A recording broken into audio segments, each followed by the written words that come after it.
The Four Nations tournament was absolutely killer. Killer for my heart, my lungs, and pretty much every single vital organ in my body. But next year we have an even bigger tournament than the Four Nations, featuring NHL players for the first time since 2014 in the 2026 Milan Olympics. We're not just dealing with 4 teams this time around, we're going to be dealing with 10. A lot more talent throughout this pool that will make this Olympics extremely interesting. And with that updated pool, we're going to be able to see some of the best players in the world like Leon Draisaitl, Roman Josi, David Pastrnak also play against the best on best competition. So that begs the question, what could the rosters look like for each of the major teams here? What could change for teams like Canada, the US, Sweden, and Finland onto next season? And ultimately, who is the favorite to win the gold medal in next year's Olympics? We'll make sure you watch till the end as we break down the entire roster predictions as well as the tournament predictions. And hit that subscribe button if you're new for more hockey content just like this all throughout the year, presented by BetUS. And before we get into those Olympic predictions, I first want to talk about today's sponsor in BetUS, the place to make your hockey picks all throughout the year. We had a ton of different options for the Four Nations before that tournament wrapped up, but now with the NHL starting back up, you can go through every single game there. You can also go through the Stanley Cup winner as well if you're feeling a specific team, as well as, interestingly, a new section that's been opened up in the Stanley Cup matchups, where you can make predictions on any possible combination. Looks like the Panthers versus the Ducks, not very good odds, which I'm pretty not surprised by. But if you guys want to make your picks on BetUS all throughout the rest of this NHL season, make sure you sign up today using code YouTube150, and we'll get you a 150% sign-up bonus on your first deposit and 125% sign-up bonus on your next 2 deposits right after that. Now, getting us started in the roster construction section of this video, let's start off here with Canada, and it's going to be interesting for the teams here in the countries inside the Four Nations tournament, because this was something that I postulated before the tournament started, was that this tourney was going to be kind of a tryout for the 2026 Olympics, and that was one of the main reasons why I thought the players would really be trying so hard, because for them, it's really a big stage here to show, especially for their team, how valuable they might be. And boy howdy, did we see that effort, did we see that intensity. It was an amazing tournament for it, and for Canada, there were a lot of players that I think cemented themselves for next year's tournament. Now, of course, you got the obvious ones that were always going to be there, guys like McDavid, McKinnon, Sidney Crosby, Mitch Marner. Those guys were always going to be a part of things. But for players like Mark Stone, Marchand, Bennett, Jarvis, the guys more at the bottom of the lineup and on the fringes, their spot wasn't confirmed by any means. And as we'll get into here, I think there's some players that really ran with that opportunity and others that are still a question mark. Now, one thing to note is that I do believe the Olympic rosters have 2 more players available for teams. So likely teams are going to have at least an extra forward and another extra defenseman to work with that they didn't have in this Four Nations tournament. So keep that in mind. 2 players that I think really provided a great role for the Canadians and will likely be on that bottom 6 again for next year is Brandon Hagel and Anthony Cirelli. 2 guys plucked together from different Florida teams, becoming teammates, and I thought they did really well for themselves, especially as the games got more important, more tense, more close-paced. I think both of these guys really were able to shine, especially Brandon Hagel, who was just such a swagger-filled player all throughout this tournament on and off the ice. He's somebody that I adored in this tourney, though, and even though he didn't score all that much, only 1 assist in 4 games, the chances he was creating, the chaos, especially in the forecheck, I think is something that Canada really could use going forward, especially for next year's tournament when the pool is widened. A player like Hagel is really going to come useful. Another player that I think locked himself up for next year's Olympics, at least if he continues his NHL trajectory, is Sam Bennett. Somebody that has had a very solid year for the Florida Panthers,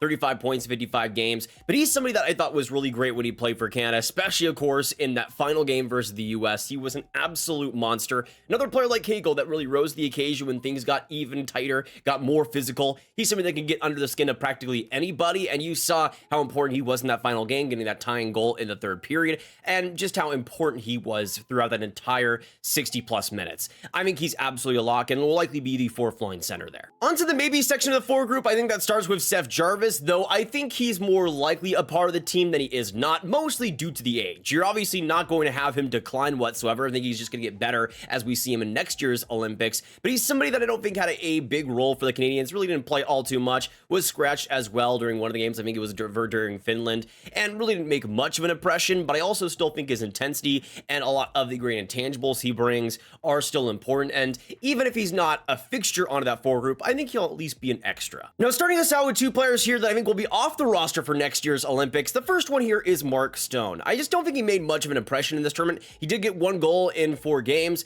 but when you look at the side of the bigger Olympic-sized rinks, how much more the skating matters and that foot speed matters, Stone is just not that type of player anymore, and I think that speed is going to be a concern. It's going to be something that teams will be be prioritizing for these Olympics. Stone, I just don't think has it in that situation. I don't think did enough in the Four Nations to warrant keeping him. Another one that I think will be a close call, but ultimately I think will be left off is Travis Konechny. Now, I do think he could also, kind of like Jarvis, be in an extra forward type of role, but also I just don't think was the Travis Konechny we really have come to love with Philadelphia. He was another one that only played a couple of games, but really didn't have much of an opportunity, really didn't seem to find any chemistry with anybody on the roster, and finished with 0 points and a -3. I think he's just somebody that, with the lack of impression here, is going to find himself out with the hard competition that Canada forwards present. Now, there's 3 forwards that I think will be in on this Canadian team that we didn't see at this year's Four Nations, but I do want to start with the players that I think will just miss the roster. The first one is Wyatt Johnston. If we already see an injury, I think he'd be the first one there, and personally, I think he should be there, not biasly as a Dallas Stars fan,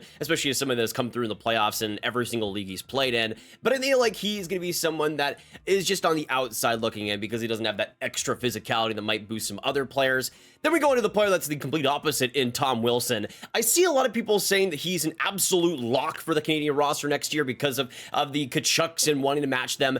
But I don't think a lot of people realize that we're not going to the NHL sanctioned tournament. We're going to the IIHF, where the rules are much stricter about fighting, much stricter about physicality. And I think a player like Tom Wilson is going to get ate up by the refs for every single hit he makes because the IIHF is just so much stricter for that. And I think really containing those penalty minutes is going to be a major factor next year's tournament. The US with the Tkachuks might have a problem with that. So I think because of how much that tournament is changing things, how much the style of play will be different, I don't think they're going to need a player like Tom Wilson. I'd much rather see a more skill forward there in that position.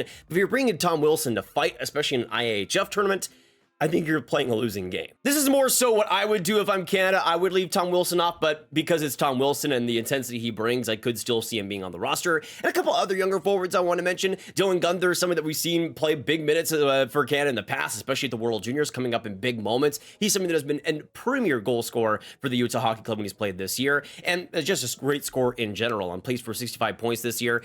I want to also give a shout out to Lachlan Celebrini. I think he'll be on the outside looking in because I think he'll be in a similar position as Bedard was this year, where they just don't quite have that perfect spot for him in the top 6 to make things work. And I don't know if they're going to trust a player this young to play a critical role in the bottom 6, but we'll see what happens. I would love to see Celebrini there because he's awesome. Now on to the 3 players I think will be added to the roster. I do think it starts with Connor Bedard. This year, I don't think was his season just because of some of the struggles he's had with Chicago defensively. But I think next season, when we really see Bedard explode and on hopefully a little bit of a better Chicago team, I think he will get a role, especially with what we saw with Mark Stone potentially heading out of the lineup. I think you could easily put Bedard on a left wing there and make things work. I think he's somebody that if he's in a sheltered role, especially on that top 6, has a lot of potential there. And I'd really like to see him on a power play, especially because I think that's where he'd be most dangerous. The second one is Mark Scheifele, who was one of the players also on the outside looking in, but he was somebody that I think could have provided some more juice for the Canadians throughout that entire tournament. You can see just the consistent production, the consistent goal scoring.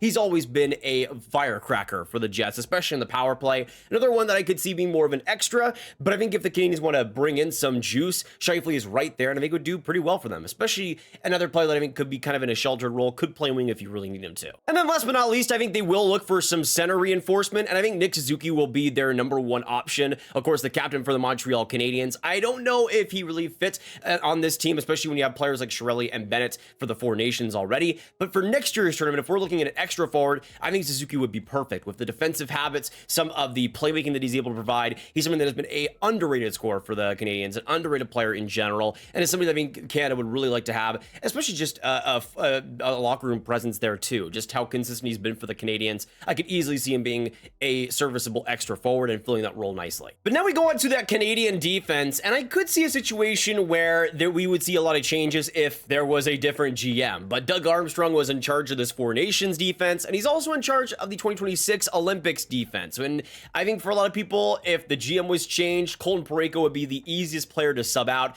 But it's Doug Armstrong's Colton Parayko. He obviously loves the guy, and I see him keeping him. Now, to me, I think Canada's going to keep the defensive changes to a minimum. Alex Pietrangelo, technically, I think would be out, but he's somebody that was going to be a part of the tournament and was only out because of injury. Because of that, I think he will end up missing next year. Also, due to the age, him being 36 by the time the next Olympics start, I think is a factor there. And I also think Travis Sanheim really didn't make much of an impression, kind of looked lost out there sometimes. He filled a role, but I just don't think it's going to be something that Canada would really love to have him back for. To me, the big change changes on that defense will just be having the players that were injured being back, and players like Shea Theodore and Josh Morrissey. I think those two guys are just going to be the guys coming back onto the defense. You could scream about a player like an Evan Bouchard, for example, but I just feel like whether it's warranted or not, Canada just sees him as a defensive liability there. I think what's going to end up happening is it's just going to be Morrissey and, of course, Theodore coming back, potentially Thomas Harley as an extra, but the rest of that defense staying pretty much the same. I think minus Pietrangelo, next year's defense is going to be what Canada wanted this season on their defensive core. Whether that's the right strategy or not, we'll have to wait and see, but of course, it did end up working pretty well at the Four Nations tournament in the end against the US, so I think they're going to load it back in the same way, especially since we have the same GM, a part of the same team. As for the goaltending, I do think we will see one change into the goaltending side, but I don't think it'll matter all that much because Jordan Binnington is going to be the starter there. He could post like an 880 save percentage next year, and I think he's already locked up his spot for starter for Canada next season. Other than that, though, I think Aiden Hill will stay as the backup, but the third goaltender I think will change, going from Samuel Montembeault to Logan Thompson. Now, we'll see if Thompson is able to continue the absolute dominance that he's had this year, especially in the win-loss department, but I think he'll be along the same lines, likely more of like a 915 save percentage next year, but still a pretty great goaltender, and I think he'll be placed as the third goalie. But not too much changes because I think Binnington is still going to be their guy. Now going on to Team USA, and I think the changes here are going to be pretty similar to what we saw with Canada, with most of the changes coming to the full group, and to me, there are some pretty obvious weaknesses here that I think will be alleviated next season. To me, that top six is pretty much locked in at this point. You have guys like Eichel, Matthews, who I think are locked in, as well as Jay Gensel. Jack Hughes, I think some people will be harping on after this tournament, but I think even though he didn't have the greatest tournament altogether offensively, he had his moments on defense, and I think he's going to be much better in the Olympics when the ice is bigger, when skating is going to be even more important. I think he'll do just fine there, but the bottom six, I think, is where there's going to be a lot of changes. Starting things out, the very obvious omissions are going to be Chris Kreider, Vincent Trocheck, and Brock Nelson. Basically, that entire fourth line, I think, is going to be completely gone from the next year, at least if the US are smart, because, I mean, Trocheck had his moments on the penalty kill, but besides that, these guys were just not putting up the offense that is needed in that position, especially when you have the options that the US have. This isn't 20 years ago when you could just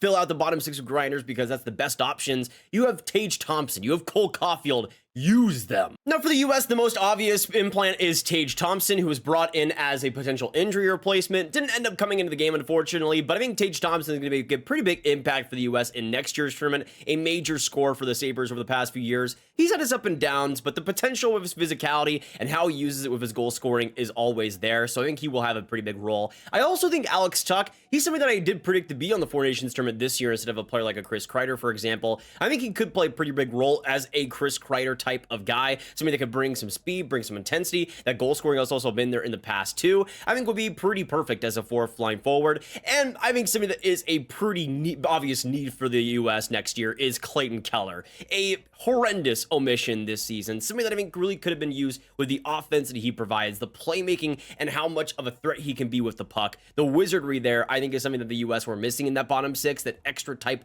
of offensive element, and Clayton Keller, I think, could pretty easily bring that. Then it comes down to that last spot, because there will be one extra spot here for the US, and I think most likely they're going to want to get some center in replacement here, potentially as an extra forward, and I think it will end up being Logan Cooley. Now, he's not the perfect centerman with the face-off ability there. He's not quite at that level yet, but I think Logan Cooley, if you're looking for some speed, some intensity, especially with that bigger ice, he could bring that if he's called upon, and I would love to see him here because the playmaking and how good his vision is, especially the creativity, would be awesome to see. Unfortunately, that would leave a player like Cole Caulfield out. I think just due to his size, the US is going to be against him for some reason. I would love to see him on this team. You could maybe see him in the place of an Alex Tuch, but I also feel like for the US, they're going to want to bring in some type of veteran presence there, and that might win out in the end. I'm trying to be realistic, even if I don't want to. Now, personally, if it's me, if I'm loading up for an IIHF competition, I'm bringing the most skill possible every single time, because that's how I think you can really take advantage of that open ice and also the less physicality. But What do I know? Now on to the defense. This is another thing that I think is going to stay relatively similar to what we saw. You're going to have Jacob Slavin, Brock Faber, Zach Werenski, Jake Sanders, and Adam Fox. Those guys, I think, are pretty much locks. And of course, you have the player that was injured for this tournament in Quinn Hughes being right there with them. To me, that's what we're going to see out of the defense. It's going to be Quinn Hughes, it's going to be Charlie McAvoy, it's going to be Slavin, Faber, and then the bottom pair is going to be a mixture of a Hanifin Fox potentially, or Jake Sanderson potentially filling in. Those to me are going to be the 7 guys. Would I love to see a Lane Hudson potentially in this lineup? Absolutely. But I just don't see it happening. I think most likely it's going to be a Hanifin or a Sanderson as the extra defenseman, and that's fair. With Quinn Hughes coming in, that's really all the replacement you can need. He is a franchise type of face, and really the amount of puck movement he could provided really was something the US was missing. But hopefully with that defense being fully healthy next year, it is going to be a gauntlet, and I cannot wait to see it. And onto the goaltending section, similar to Canada, I mean, even less so than Canada, I don't think we're going to see any changes for the US goaltending. I think it's going to be Hellebuck, Ottinger, as well as Swayman in there, potentially too. I think maybe a Joey Daccord could factor in, but I just don't see it. And Dustin Wolf, even though I love him, I think will be more of a 2023 or 2030 Olympics goaltender. That's to me where he'll get his most opportunity, but the goaltending for the US is still great, and it'll stay the same. Now on to Team Sweden, and they're another team that I could see having pretty minimal changes. Really the big things are having more of a role for a younger player like Leo Carlson at center position, and I think that's something that we could see potentially as a first-line center option for next year. Really the big players that I see being part of the Swedish team that weren't there before are players like William Eklund, Fabian Zetterlund, 2 San Jose Sharks there, as well as potentially a player like William Karlsson, who was injured before the Four Nations this year. I could easily see him being in that third-line center spot instead of a player like Elias Lindholm. Those are the major changes I would see to that 4 group. Maybe a player like a Gustav Nyquist or Victor Arvidsson being outside of things for then. Onto that Swedish defense, I did want to give a shout out here to a couple younger defensemen who I think could potentially fill in roles. First is Simon Edvinsson of the Detroit Red Wings, who I think is on track to become one of the better defensemen in the NHL, and also Philip Broberg of St. Louis, who's had a fantastic year this season, really rebounding in a major way. He's somebody that I think could also fit as a potential extra defenseman, but really when you look at the options there, I think it's pretty locked in. You also have Matthias Ekholm as somebody that's not on this defense right now in terms of the daily face-off, but you could also have him in that top 6 as well. Really, the locks still are going to be players like Forsling, Dahlin, Hedman. We know those guys are going to be a part of things, and a player like Rasmus Andersson as well, I think is going to play a pretty big role. Onto Finland, I think they're another team that's going to be seeing relatively smaller changes. Really, the only things I think are giving more opportunity to some of those younger players like Anton Lindell and Capo Kakko, but I do see a couple players I think on the younger side that also could fixture into next year. One's Matthias Michelli, who hasn't been having the greatest season for Utah, but next year could potentially be in a better position to make this team. I think he's somebody with the dynamic playmaking he has could be a pretty big part of that offense, but most of this will stay the same. Players like Barkov, Rantanen, Hintz, Aho being at the very top, that's going to continue to be the case. The defense, I think, is where things are going to be changing the most, just because they're hopefully going to be healthy next year. Both Miro Heiskanen and Rasmus Ristolainen weren't a part of that defense because of their injuries. Heiskanen, I think, is going to be a true game changer for the Finns next year. If he's healthy, he completely changes that defense. It gives them an offensive element that they just don't have. Ristolainen, as well as a physical defenseman, a big boy, can obviously go in the place of a Nicholas Montempallo, who really was just kind of overwhelmed by the speed of that game, or the speed of the tournament, which is completely fair. He's barely an NHLer at this point. But even though I don't think Finland's defense is going to be all that great, even when they're healthy, they'll be much more competent. And I think that's all that really matters, especially with the great systems that they deploy. Now, I apologize. I said 10 teams before, but I was actually looking at the women's hockey section. We go on to the men's section here. There are actually 12 different teams that will be fighting in next year's Olympics, and a lot of talent to go through. You got Group A with Canada, Sweden, Switzerland, and Italy, of course, as the host nation. Then you got in Group B, Finland, Germany, Czechia, Denmark. In Group C, Russia for the time being, with United States, Slovakia, and Latvia. Now, it's worth noting that if Russia isn't there, if they're disqualified, that would mean that France would be coming in since they were the second team up. So we would have them potentially in Group C. We'll see how it works. We'll see how it's confirmed, but still some moving parts there. Now going on to the group stage predictions and what we could potentially see in the standings. If you guys don't know, going through Group A, B, and C, it goes pretty similar to the Four Nations, where all 4 teams will play each other once to determine seeding for the actual tournament stage. As for Group A, I think it's going to be pretty simple, with Canada getting number 1, Sweden number 2, and Switzerland number 3. I do think Switzerland can put up a fight, at least in a couple of these games, especially versus Italy, and I think as well versus Sweden. And poor Italy, man. That Canada-Italy game is going to be pretty funny, but hey, Team Italy all the way, baby. They gave us some great food, and that's all that really matters for me. I'll be rooting for them hardcore. Now, Group B is where I think things get really interesting because you kind of got a really balanced field, in my opinion. But to me, I think number one is going to end up being Team Czechia. I think they're going to surprise a few people. Of course, you got some stellar forwards as well, like Marty Necas and David Pastrnak, but also the goaltending side of Lucas Dostal, who's been one of the more impactful goaltenders this year for the Anaheim Ducks, especially carrying that load throughout the first half of the season. There are some great players there. I think their systems, especially what we see in the World Juniors recently, could really rise them up to the top. Finland is in a similar position, a team that gets more than the sum of their parts, but I think they're going to be in a really big bout, especially that Czechia-Finland game. I think is going to be absolute classic. But you also got the teams outside of that that have some good players. You have a team like Germany that, of course, has all the wealth they have in players like Leon Draisaitl, in players like Lucas Reichel, JJ Peterka. They have some solid forwards coming up, and of course, on the defensive side, guys like Moritz Seider. I mean, the goaltending will be a little bit of a question mark, but we'll see what happens there. And you even got a team like Denmark, who of course has players like Nikolai Ehlers, some pretty good talent there. Nothing that I think is going to match up to a team like Czechia or Finland, but still some weapons to worry about, which I think is why NHL players being here is such an impactful thing. You'll have still great players on almost every single team here, and that's fantastic to see. And then Group C, I think, is also going to have some bloodbaths here. As of right now, if it is Russia, that obviously makes that group a lot better than if it were France, for example. If it was France, then I think the US are just going to have a clean sweep. But you have the US, I mean, still think at the top, even with Russia involved. But of course, Russia still has a ton of quality players on the goaltending side, especially with Shesterkin, Sorokin, Vasilevsky, Bobrovsky. Unbelievable amount of talent there on the goaltending side. And the forward group, a lot of great forwards, especially on the wings, like of course Ovechkin, players like Matvei Michkov. A lot of fun to be had there. But you also got a team like Slovakia that has a really up-and-coming team. Players on the younger side, like Juraj Slavkovsky, Philip Machar could be there, as well as Simone Nemec. A lot of fun players there to watch out for. And then you got Latvia, which I kind of feel bad for. I mean, their best player in general might be, or best skater might be a Teddy Bluger, for example. Not the biggest wealth of talent, but the goaltending is decent. You got Elvis Merzlikins and Artur Shilovs. Not the greatest team in the world, but still the goaltending, if they were to have a tremendous tournament, could have some surprising games in there. But I think most likely the US will end up winning it. Now, as we get closer to the Olympics next year, I'll actually do a full game-by-game prediction as well as what we'll see in the tournament round. But to me, the most likely teams to win this are, of course, Canada and the US. It would not surprise me one bit to see both of those teams in the gold medal game. But I look at the other teams, and the other teams that I think could make be a factor. Obviously, Russia is up there, and if we do see them in this tournament, it would be really interesting to see them again in the best-of-best tournament, which we haven't seen at the World Juniors or, of course, in the Olympics or anything in a long time there. And as for the other teams I think could make an impact, I think Czechia is underrated for this tournament. The options they have, especially at the top, aren't too bad whatsoever. They'll have some weapons to work with that I think will go a little bit under the radar. Finland, of course, always plays better than the sum of their parts. They have some weapons there too. I think a team like Switzerland as well, with players like Meyer, players like Roman Josi could do quite well. You have Sweden, but considering their international history, how much they choke every single time, we'll have to wait and see on them, though I hope this is a different year for them in 2026. They can finally start doing some damage there. So we'll have to wait and see. I still think the biggest frontrunner here is Canada, with what they proved in the Four Nations tournament, just the options they have all throughout that roster. But of course, the US, Russia, Czechia, Finland, Sweden, I think they're all going to be in that mix to potentially make something happen there. But I'd love to know down below for you guys, what is your gold medal game prediction? Is Canada in there, the US,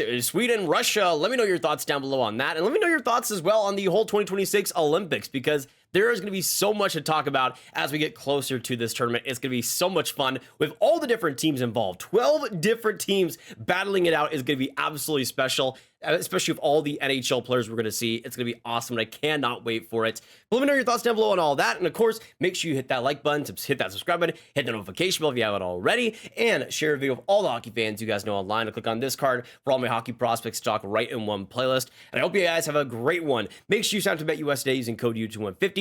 And I'll see you in the next one, y'all. Drink some water for me, and goodbye.